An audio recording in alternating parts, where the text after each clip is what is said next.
Hello, thanks for visiting my reading room. I'm Nancy, reader and tutor, and this is my labor of love. I'm very passionate about reading aloud. I'm also a small business owner of West Coast Polar Ice, Italian Ice, and frozen specialties. You can visit my Instagram page, Icy Scoops, or visit my Facebook page, West Coast Polar Ice, to get a hold of me. I'm a huge advocate for reading aloud on a regular basis. Our country needs strong, fluent readers with great critical thinking skills now more than ever. My mission is to build a love for reading cover to cover, one book at a time.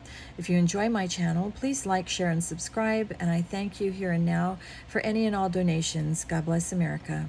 Today's classic read is from Bullseye, Step Into Class. Actually, it's not Bullseye.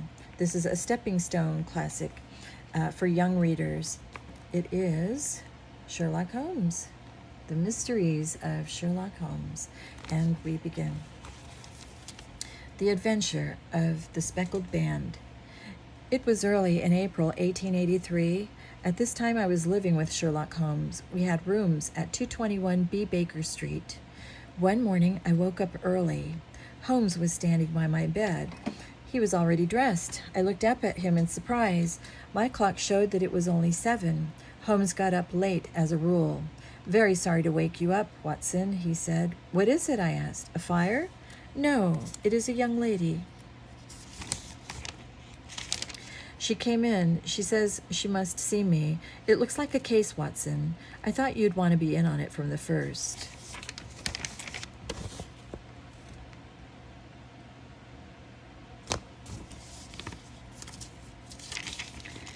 I put on my clothes. In a few minutes I was ready. We went down to the sitting room. A lady got to her feet. She was dressed in black. We saw that her face was gray. Her eyes looked like those of a hunted animal. "Good morning," said Holmes. "My name is Sherlock Holmes, and this is Dr. Watson. He is my dear friend. Please tell us everything." "My name is Helen Stoner," said the lady. "I am living with my stepfather. His name is Dr. Grimsby Roylott. He's the last living Roylott. The Roylotts have been at Stoke Moran for hundreds of years." Holmes nodded. "I know the name," said he. Miss Stoner went on. "At one time, the Roylott family was one of the richest in England, but in the last 100 years all has changed.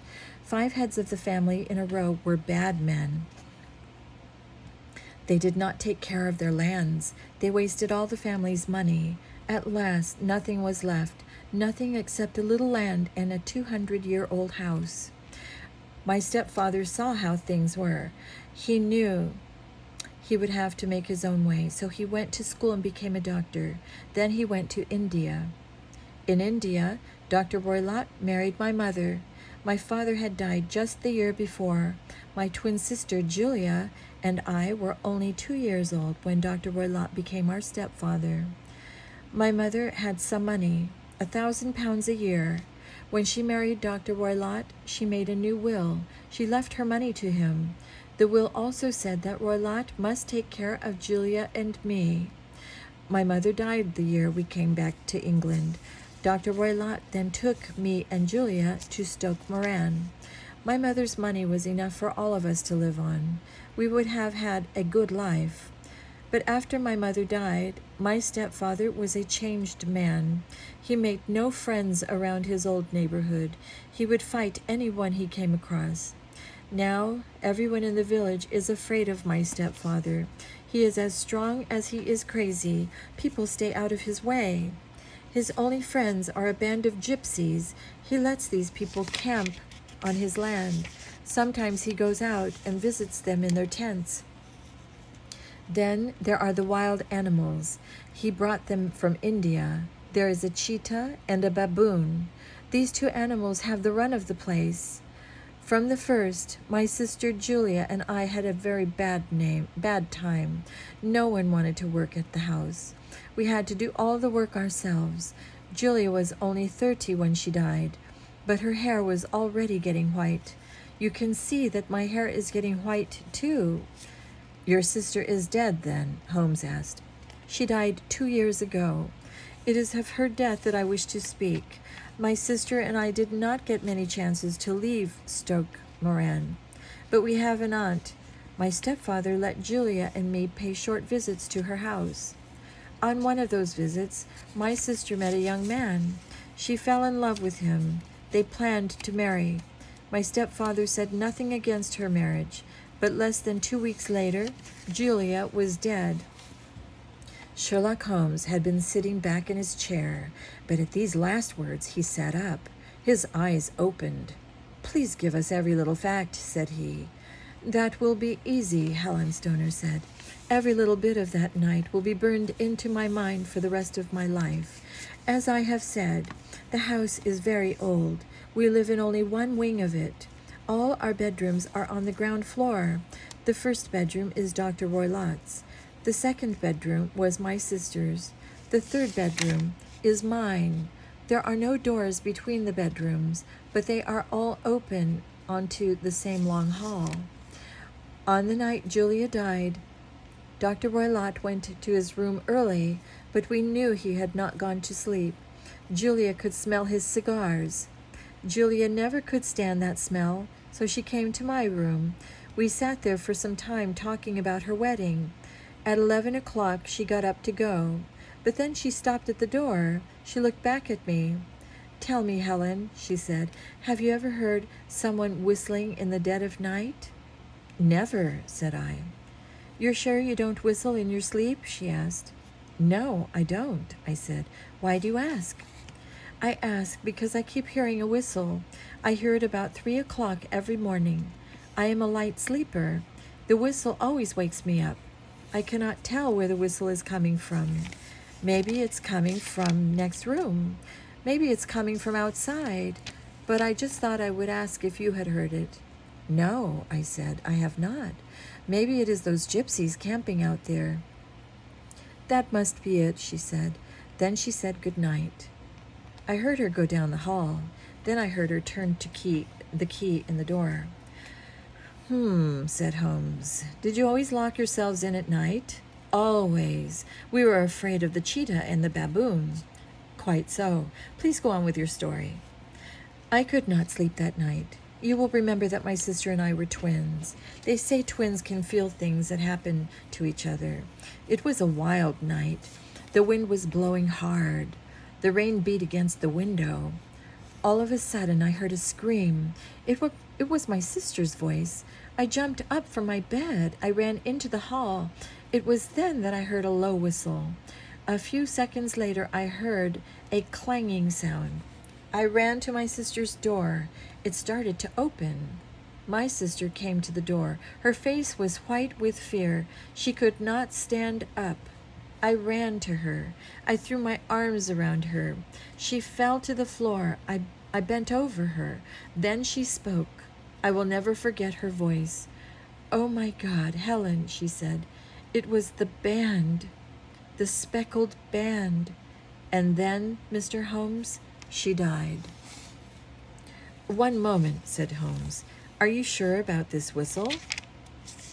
And about the clanging sound? You are sure you heard them?" "I am sure," said Helen Stoner. "Was your sister dressed to go out?" asked Holmes. "No, she was in her nightdress. We found a candle in her hand." So she must have tried to make a light. What did the police say about the case?" "They looked into it with great care," replied Helen Stoner. "They knew Dr. Roylott, you see, but they could not find out how Julia died. The windows were closed from the inside with heavy bars. The walls were thick. The floor was thick, too. There was no way any person could have come into the room except through the door." "And you are sure that the door was locked?" Holmes asked again. "Miss Stoner said that she was sure." Holmes shook his head. I could see he was not happy. "This looks very bad," he said. "Please go on with your story." 2 years have gone by since Julia died," said Miss Stoner. "My life has been very sad, but about a month ago, a man asked me to marry him. His name is Armitage, Percy Armitage. We are going to be married this spring." My stepfather had said nothing against the match, but 2 days ago he told me that I must move into my sister's room. He said he had to fix the wall in my room. So I moved next door into the very room in which Julia died. Last night I lay there thinking about Julia, and then I heard it. A long, low whistle. It was the same sound Julia had talked about on the night she had died.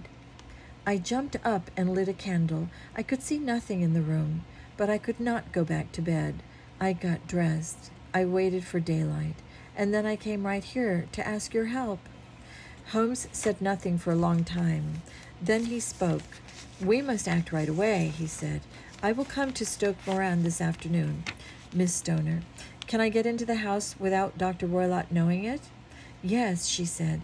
He said he would be away all day. Good. You go back home then, Holmes said. We will come down on an early afternoon train. Miss Stoner left the room. And what do you think of it all, Watson? Holmes asked. It is very dark business, I said. I am afraid it is. But we do have some clues. We have her words, the Speckled band. We know that a band of gypsies was camping on the land. They could have whistled. Then there was the clanging sound. That might have been a gypsy, too. It could have been the clanging of a window bar. I see many things wrong with that idea, I said. So do I, said Holmes. That is why we are going to Stoke Moran. Let's order breakfast, Watson. Then I shall walk downtown. I'll need some facts before we do anything else. It was 1 o'clock when Holmes got back. He had a blue paper in his hand. It had notes and numbers all over it. I have seen the will of Dr. Roylott's wife, he said. She left £1,000 all right, but each girl was to get £250 when they got married. If the girls died before getting married, Roylott would get all the money. So you see why Dr. Roylott wanted Julia and Helen dead. We had better get going, Watson, and I would like it very much if you would bring your gun. We went down to Waterloo Station. We caught the next train out. Then we found a horse and cart to take us to Stoke Moran. Helen Stoner met us at the Stoke Moran gate. I have been waiting for you, she cried. Don't worry, said Holmes. We will soon get to the bottom of this. Now please show me the house. Helen Stoner showed us where the bedrooms were. First, Holmes walked along the outside of the house. He looked at the windows. He asked Miss Stoner to go into her own room and close her doors. Then he tried to get in. He had no luck. Next, we went to the room where Julia Stoner had died. It was a small room with a low ceiling. Holmes sat down on one of the chairs. He looked the whole room over. He did not speak for a while.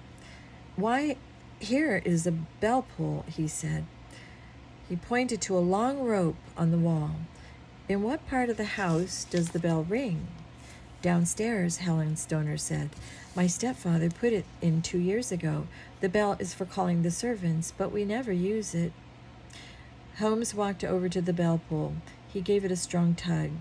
Why, it is a dummy, he said. It doesn't even ring, see? It just hangs from that wire up there, the wire above the air vent. And by the way, what is that air vent doing up there? An air hole should go to the outside. That one seems to go into the next room. I think I shall have a look. We went into Dr. Roylott's room. In it were only 3 things: a camp bed, a wooden chair, and a large iron safe with a lamp on it. Holmes tapped the safe.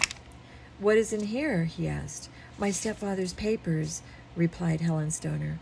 Are you sure there isn't a cat in that safe? Asked Holmes. Look at this. He picked up a small dish of milk.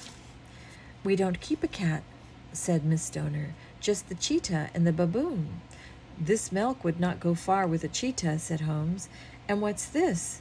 He held up a small dog leash. The end of it had been tied to in a loop. I have never seen my friend's face so dark. We went outside. We walked up and down the yard several times. Then Holmes spoke to Miss Stoner. You must do exactly as I tell you, he said. It could mean your life. She nodded.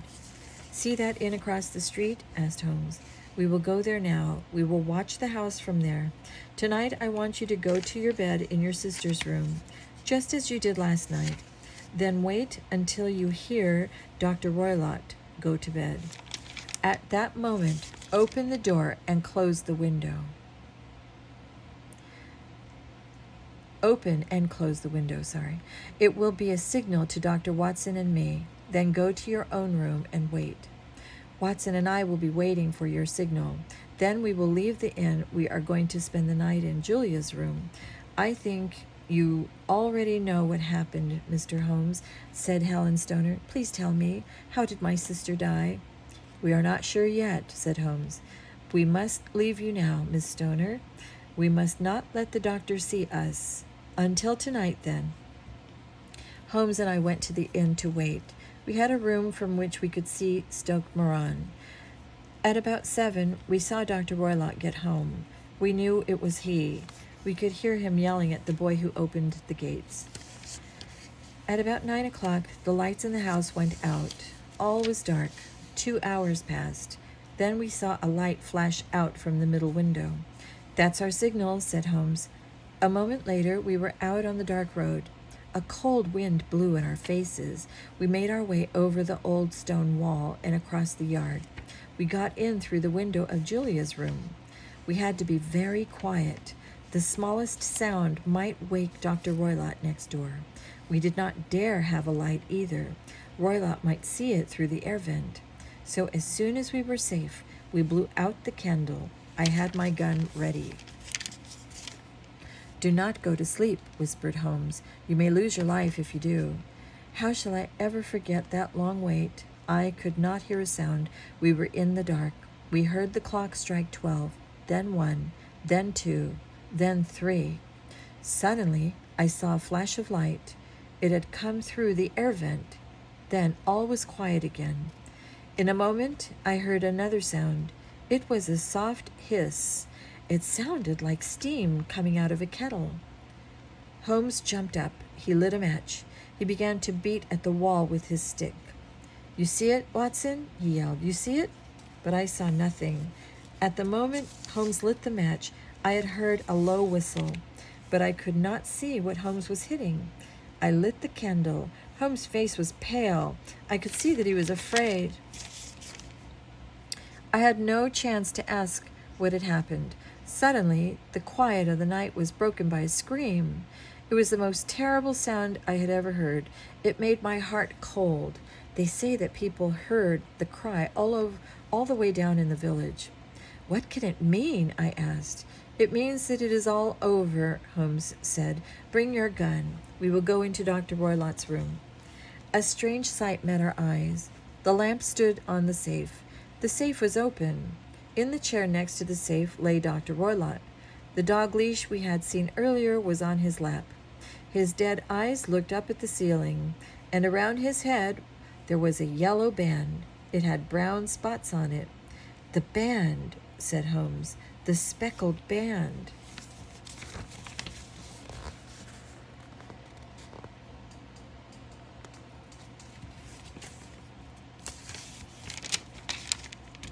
The band began to move. It lifted its head. It was a snake. It is a swamp adder, the most dangerous snake in India, said Holmes. Let's put it back in its cage. Holmes picked up the dog leash. He looped it around the snake's head. He carried the snake to the safe and closed the door. This story is getting too long, so I will not say too much about how we broke the news to poor Helen Stoner, or about how we took her to her aunt's house, or about how the police said that Dr. Roylott had died by accident. They said he had been playing with a dangerous pet. Holmes filled me in on his side of the case. As soon as I saw that bell pull, I knew, he said. It was there for some reason. It did not ring like a bell, so it must have been there. It must have something to do with that air vent. Then I remembered. Helen Stoner had said that Julia could smell cigar smoke, so that air vent must go into Dr. Roylott's room. Dr. Roylott had a cheetah and a baboon. Why not a snake, too? I was doubly sure as soon as I saw the dish of milk. Roylott had trained the snake to crawl through the vent and down the rope. The snake would come back when he whistled. The clang that Helen heard, that was the safe door closing. I knew the doctor would try the snake trick again. This time, Helen would be killed, so I waited. When I heard the snake hiss, I hit. You drove the snake back into the other room, said I. Yes, said Holmes. I hit the snake so hard it was good and mad, so it turned on its owner. In a way, I was the one who made Dr. Roylott die. Holmes sighed and picked up his pipe. I cannot say that I am very sorry, he said. And that is the end of that story. The next story is The Red-Headed League. Sherlock Holmes still lives in our old rooms at 221B Baker Street. I called upon him there one day last fall. I found Holmes deep in talk. With him was a fat old man who had bright red hair. Come in, Dr. Watson, Holmes cried. Meet Mr. J.B. Wilson. Mr. Wilson, this is Dr. Watson. He works with me on many of the cases. The fat man got up and made me a little bow. Holmes sat back. He put his fingers together. He often does that when he is thinking. He smiled. Watson, my dear man, I know you love strange stories as much as I do. Mr. Wilson here has just started telling his tale, and it's one of the strangest stories I had ever heard. Mr. Wilson looked proud. He pulled a piece of paper out of his coat pocket. Look at this notice, Dr. Watson, he said. You may read it for yourself. I took the paper from him. To all red-headed men. There is a job open at the Red-Headed League. The pay is £4 a week. The work is not very hard. To get the job, you must have red hair. You must be a man over 21 years old. Come in person on Monday at 11 o'clock to 7 Fleet Street. Ask for Duncan Ross. What can it mean? I asked. Holmes gave a chuckle. It is a little odd, isn't it? Do tell us more, Mr. Wilson. I own a store at Coburg Square, said Wilson. It's a very small place. Of late years, it has not done much more than give me a living. I used to have 2 helpers. Now I can only pay 1. I can pay him only because he will work for half pay. I don't know what I would do without him. A good helper who works for half pay, said Holmes. And what is the name of this nice young man? Vincent Spaulding, replied Wilson. Oh, Vincent does have his problems. He is always down in the basement. He plays with all those cameras of his down there. A real photo nut. But on the whole, he's a very good worker. One day, about 8 weeks ago, Spaulding came into my room. He had this paper in his hand. I tell you, Mr. Wilson, Spaulding said, I wish I were a red-headed man. Here's another job open at the Red-Headed League. Now, I have never heard of the Red-Headed League. I don't get out too much, but Spaulding knew all about it. He told me that the league had been started by Ezekiah Hopkins. Hopkins was an American millionaire. He had bright red hair. All his life, people made fun of Hopkins because of his red hair. Then Hopkins came to London. In London, he got rich, so he loved London. And he felt sorry for men with red hair. So when he died, Hopkins left his money to the red-headed men of London. Now, as you may have noticed, my hair is very red. So it is easy for Spaulding to talk me into giving the job a try. What have you got to lose? He asked me. That was a Monday. It's always a slow day at the store. So we shut the shop. Spaulding went with me to Fleet Street. I never saw such a sight. Fleet Street was packed with red-headed men. The street looked like a wagon full of oranges. I saw every shade of red you can think of. Orange red, brick red, Irish setter red. I was ready to give up and go home, but Spaulding would not hear of it. I do not know how he did it, but he pushed and pulled. At last he got me to the door. We joined the line going up the steps. There was another line of men coming down. They were men who had been turned down. Our line kept moving. Soon we found ourselves in a room on the 2nd floor. There was nothing in the room except 2 chairs and a table. Behind the table sat a small man. His hair was as red as mine. This man looked over each new job hunter. He found some small reason to say no to each one. But my turn was different. The red-headed man took one look at me. Then he got up and closed the door. He shook my hand. I'm Duncan Ross, he said. I was too afraid to say anything, so my helper spoke for me. This is J.B. Wilson, said Spaulding. He's here about the job with the Red-Headed League. And he's just right for it, cried Duncan Ross. I don't think I have ever seen such a fine head of hair. Ross stepped over to the open window. "The job has been taken," he shouted. One by one, the men below all went away. Soon Mr. Duncan Ross and I were the only redheads in sight. Ross turned to me. "How soon can you start your new job?" I don't know," said I. "You see, I have a small store." Vincent Spaulding broke in. "Oh, don't worry about the store, Mr. Wilson," he said. "I can take care of that for you." So I said I would work for Mr. Ross. I was to come to Fleet Street every day between 10 and 2. My job? Well, you're not going to believe this, but all I had to do was to copy the Encyclopedia Britannica. That's all, and for that I would be paid £4 a week. I walked out of there feeling very pleased with myself, but not for long. Quite soon as I began having second thoughts. This all had to be some kind of joke. I just couldn't believe that story about Ezekiah Hopkins. But as my helper had said, I had nothing to lose, so I showed up at Fleet Street the next day at 10. To my surprise, everything went just as Mr. Ross had said it would. I went to Fleet Street every day.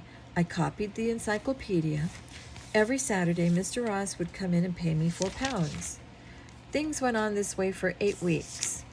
I copied out all the facts about animals, about apples, about Africa. I began to get tired of the A's. I hoped to finish soon and get on to the B's. Then all at once, the whole business came to an end. "What? To an end?" asked Sherlock Holmes. "Yes, sir," said Wilson.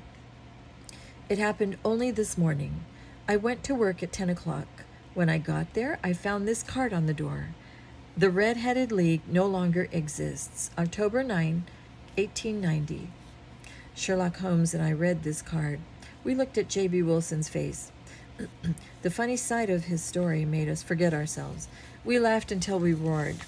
I can't see that it's very funny," cried Mr. Wilson. His face turned as red as his hair. "If you're going to make fun of me, I'll leave." No, don't go," said Holmes. "I very much want to hear your story. I have a feeling it could be something very important."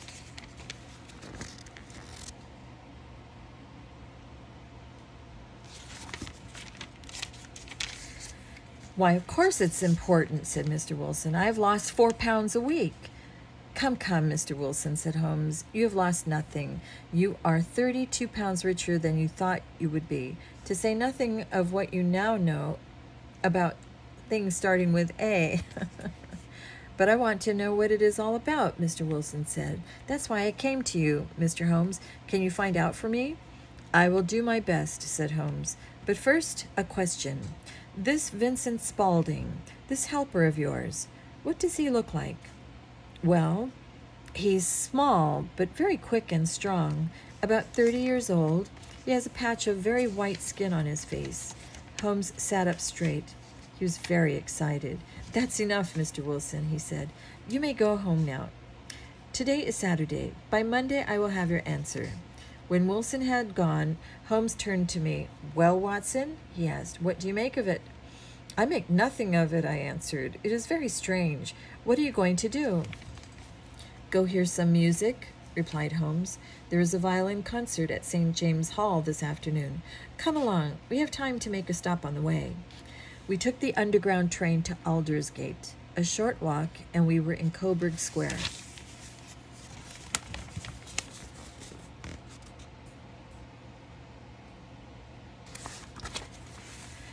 One of the corner houses wore a sign that read, "J.B. Wilson." Holmes stopped in front of the house. He thumped on the sidewalk with his stick. He pounded in 2 or 3 more spots. Then he walked up and knocked on the door. Mr. Wilson's helper answered. He was a bright, clean-looking young man. "So sorry to bother you," said Holmes, "but can you tell me how to get to the Strand?" "3rd right, 4th left," the young man answered. He closed the door. "That," said Holmes, as we walked away, "is the 4th smartest man in London.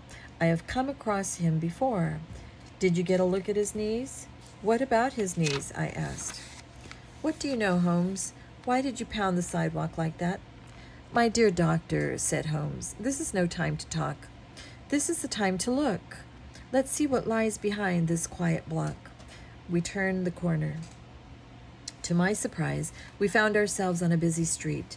"Let's see," said Holmes. "There's a cigar store, and there's the city bank, and there is a restaurant. Yes." He turned to me. "I'll want your help," he said. "Can you be ready at 10 tonight?" "Good. See you then. Oh, and Dr. Watson, do you have your gun? You had better bring it along." He waved his hand, then he disappeared. I got back to Baker Street just before 10 o'clock that evening. 2 horse-drawn cabs were waiting outside. Inside, I found 2 men with Holmes. "Ah, we are all here now," Holmes said. "You know Inspector Jones of Scotland Yard, don't you, Watson? And this is Mr. Merryweather." Mr. Merryweather was long, thin, and sad-faced. He wore a very shiny top hat. He did not look at all happy. "This had better not be a wild goose chase," he said. "I'm missing my Saturday night card game. First time in 20 years. Holmes laughed. "You'll play a more exciting game tonight," he said. "You, Mr. Merryweather, stand to win or lose £30,000. And you, Mr. Jones, you stand to get your man." "That's right," cried Inspector Jones. "John Clay, killer, robber, he's a young man, but he's at the top of the crime heap." "Yes, he's quite a man, John Clay. The grandson of a duke. Went to the high-class schools. His head is as quick as his fingers. I've been on his trail for years. I've never even set eyes on him yet." "I hope you will meet him tonight," said Holmes. "Let's go. 2 cabs are waiting outside. You 2 men take the first cab. Dr. Watson and I will follow in the second." Holmes did not say much during the long drive. We drove through the dark streets. Soon we got to the busy street near Mr. Wilson's house. Merryweather and Jones were there ahead of us. We followed Mr. Merryweather down a narrow alley. There was a side door there. He opened it. Inside was a small hall. At the end of the hall there was a heavy gate. Merryweather opened that too. Then we went down some narrow stone stairs. There was another heavy gate at the bottom. Merryweather stopped to light a lamp. He opened the gate, and we passed into a large room. It was piled with boxes. Holmes held the lamp up to the roof. "Looks as if no one could get in from above," he said. "Or from below," added Merryweather. He tapped the floor with his cane. "Why, dear me, it sounds hollow," he cried. "Quiet now," whispered Holmes. "Please sit down on one of these boxes. And do not try to get in the way. Your shouting has already put us in danger." Merryweather looked hurt, but he sat down. "We have at least an hour to wait," Holmes said. "They will do nothing until our red-headed friend is in bed. After that, they will not lose a minute. By now, Dr. Watson, I'm sure you know where we are." Holmes went on. "We are in a room under the city bank. Mr. Merryweather, here is the head of the bank. I'll let him tell you why John Clay will soon enter this basement." "It is our French gold," the banker whispered. "Over £30,000 worth." He bit his nails and looked sad. "We were afraid something like this would happen." "Don't worry," said Holmes. "It will all be over soon. And now we must cover the lamp. I'm afraid we will have to wait in the dark. But first, let's get in place. These are very dangerous men. We will have to be careful. I will hide behind this box. You men hide over there. Wait till I flash the light, then close in on them. Watson, keep your gun ready. If they fire, shoot them down in their tracks." I bent down behind a wooden box. I kept my gun hand on top of the box. I was ready for anything. How long that wait seemed. Later, I learned that we had waited only half an hour and a quarter, but it felt like all night. I tried not to move. I was afraid to make a sound. I could hear the other men breathing. Suddenly, my eyes caught a flash of light on the floor. The flash got larger. It became a yellow line. Then a hole opened. A hand came out from the hole. It was a thin, white hand. The hand felt the floor around the hole. Then everything went dark again, but not for long. There was a tearing sound. The hole in the floor got bigger. Over the edge peeped the face of a young man. There was a patch of bright white skin on his forehead.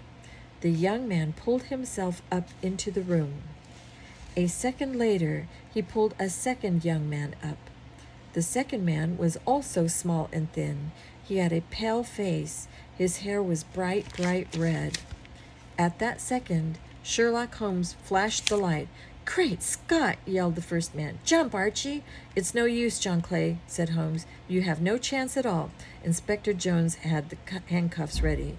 "Don't you touch me with your dirty hands," said John Clay. "I have noble blood, you know." The cuffs closed around his wrists. "You see it now, Watson," said Holmes. "It was early the next morning. We were back at Baker Street drinking tea. There was only one reason for the Red-Headed League. That was to get our old friend Mr. Wilson out of his store. You may think it was an odd way to do it, but I can hardly think of a better one.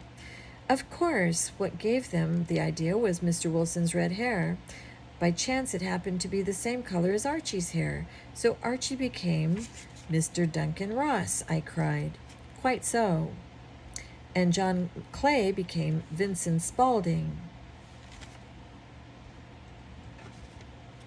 Remember how he was always in the basement? He said it was for photography, but I knew better as soon as I saw his knees.